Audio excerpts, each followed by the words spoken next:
Bismillahirrahmanirrahim. Assalamualaikum warahmatullahi wabarakatuh.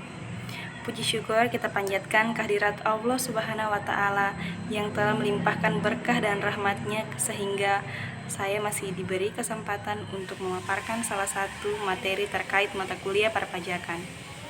Yang kedua, tak lupa pula kita kirimkan salawat serta salam kepada Nabi besar kita, Nabi Muhammad SAW, Nabi yang telah membawa kita dari alam yang gelap gulita menuju alam yang terang benderang. Baiklah, terima kasih atas kesempatannya, sehingga pada kesempatan kali ini saya dan teman kelompok saya, yakni kelompok 13, akan memaparkan salah satu materi terkait mata kuliah perpajakan. Adapun anggota kelompok saya yaitu saya sendiri, Putri Aulia Rustan, dan yang kedua Muhammad Asis. Adapun materi-materi yang akan kami paparkan yaitu yang pertama, pencatatan dan pembukuan UMKM. Yang kedua, merinci unsur-unsur pembukuan UMKM. Yang ketiga, ketentuan perpajakan UMKM dan startup.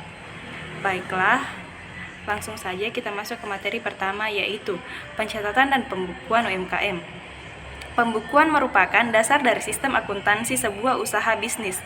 Menurut Undang-Undang Nomor 28 Tahun 2007 Pasal 28, pembukuan adalah suatu proses pencatatan yang dilakukan secara teratur untuk mengumpulkan data dan informasi keuangan yang meliputi harta, kewajiban, modal, penghasilan, dan biaya, serta jumlah harga perolehan dan penyerahan barang atau jasa, yang ditutup dengan penyusun laporan keuangan berupa neraca dan laporan laba rugi untuk periode tahun pajak tersebut.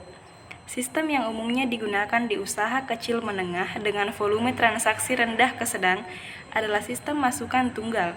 Sumber pembukuan yang digunakan adalah buku kas primer. Sistem masukan tunggal sifatnya menyerupai rekening koran, tidak ada pengelompokan khusus pada setiap pos pengeluaran dan pemasukan. Sedangkan sistem pembukuan masukan berpasangan lebih sering digunakan oleh perusahaan berskala besar. Pada sistem pembukuan ini, terdapat akun khusus untuk pemasukan atau debit dan pengeluaran atau kredit yang terpisah, sehingga arus keuangan yang kompleks dapat dipantau dengan lebih mudah dan jelas.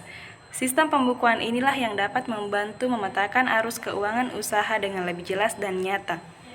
Pembukuan merupakan bagian yang sangat penting dalam menjalankan bisnis. Terdapat banyak manfaat penting dari pembukuan bagi perkembangan bisnis. Dengan membuat pencatatan keuangan yang rapi dan tertata, usaha tersebut dapat terhindar dari kerugian atau bahkan kepahitian. Pembukuan membantu memetakan besarnya keuntungan atau kerugian, mengidentifikasi setiap transaksi yang dilakukan, serta melihat kondisi finansial dan perpajakan usaha yang dapat dijadikan bahan penilaian usaha. Adapun materi selanjutnya yaitu merinci unsur-unsur pembukuan UMKM.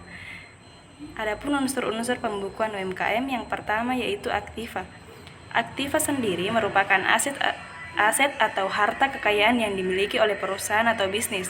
Sumber-sumber ekonomi ini mesti didata dengan jelas, sebab akan dibutuhkan di masa mendatang, misalnya saja untuk menyokong operasional perusahaan saat terjadi defisit.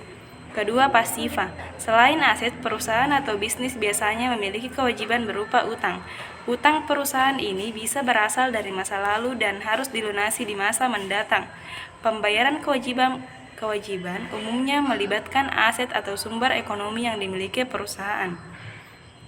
Inilah alasannya perusahaan harus mendata aktiva tetap maupun lancarnya. Yang ketiga yaitu modal. Pencatatan modal dalam pembukuan menjadi unsur mutlak lainnya. Sebuah bisnis harusnya mengelola modal yang dimiliki secara jelas. Untuk pencatatan modal tersendiri, pengusaha harus mendata aset pembiayaan maupun produk atau barang yang digunakan. Itulah tadi dua materi yang sempat saya paparkan. Selanjutnya materi yang terakhir akan dipaparkan oleh teman kelompok saya yaitu Muhammad Asis. Selanjutnya saya persilahkan Muhammad Asis.